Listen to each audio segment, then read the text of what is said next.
আমাৰ মানুহবোৰৰ নিজৰ জীৱনটো সুখী আৰু দীৰ্ঘায়ু কৰি তুলিবৰ বাবে কি কৰা প্ৰয়োজন বাৰু? এনেকুৱা কিবা ফৰ্মুলা আছেনে যে আমি নিজৰ জীৱনটোক সুখী আৰু দীৰ্ঘায়ু কৰি তুলিব পাৰোঁ?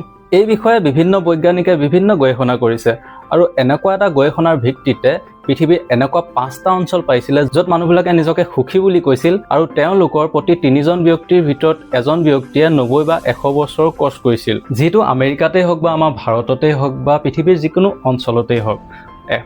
প্ৰতি 100জন ব্যক্তিৰ ভিতৰত মাত্ৰ এজন ব্যক্তিয়েহে 90 বা 100 বছৰ অতিক্ৰম কৰিব পাৰিছিল বা পাৰে। সেই 5টা অঞ্চলৰ ভিতৰত এটা অঞ্চল আছিল জাপানৰ অকিনাৱা। সেই অকিনাৱাৰ মানুহখিনিয়ে নিজকে দীৰ্ঘায়ু কৰি তুলিবৰ বাবে, নিজকে সুখী কৰি তুলিবৰ বাবে 90-100 বছৰ পাৰ হৈ যোৱাৰ পাছতো পথাৰত গৈ কোৰ মাৰিব পৰাকৈ নিজৰ বডিটোক ষ্ট্ৰং কৰি ৰাখিবৰ বাবে আচলতে এটা ফৰ্মুলা ব্যৱহাৰ কৰিছিল আৰু সেই ফৰ্মুলাটোৰ নাম হৈছে ইকিগাই।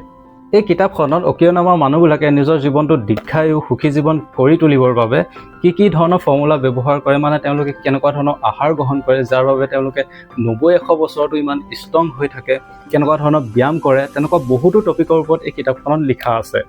তাৰ ভিতৰত মোৰ এটা টপিক ভাল লাগিলে যে মানুহে নিজৰ জীৱনটো সুখী কৰি তুলিবৰ বাবে আচলতে কি কৰা প্ৰয়োজন। এই কিতাপখনৰ মতে আমাৰ জীৱনটো সুখী কৰি তুলিবৰ বাবে মুঠ 4টা বস্তুৰ প্ৰয়োজন। প্ৰথমটো হৈছে আপুনি কি কৰি ভাল পায়, মানে এনেকুৱা কি কাম আছে যিটো কাম কৰিলে আপুনি সুখী অনুভৱ কৰে।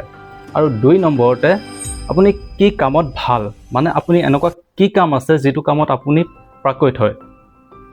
আৰু 3 নম্বৰতে আপুনি কৰা কামবোৰৰ পৰা বেলেগৰ উপকাৰ হৈছে নাই, মানে সেই কামটো বেলেগে বিচাৰে নাই, মানে সংসাৰে বিচাৰে নাই আপোনাৰ সেই কামটো।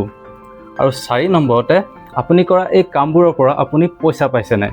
এই 4টা যেতিয়া আপোনাৰ কমপ্লিট হ'ব তেতিয়া আপুনি এই ইকিগাই বিচাৰি পাব। আপুনি বাৰু আপোনাৰ জীৱনটোক লৈ সুখী হোৱা নাই নেকি? তেতিয়াহ'লে আপুনিও আপোনাৰ মাজত ইকিগাই বিচাৰিবলৈ প্ৰয়োজন আছে। এই কিতাপখনৰ মতে এই 4টা বস্তুৰ ভিতৰত যদি এটা বস্তু মিচিং হৈছে তেতিয়াহ'লেও আপুনি আপোনাৰ ইকিগাই বিচাৰি পোৱা নাই।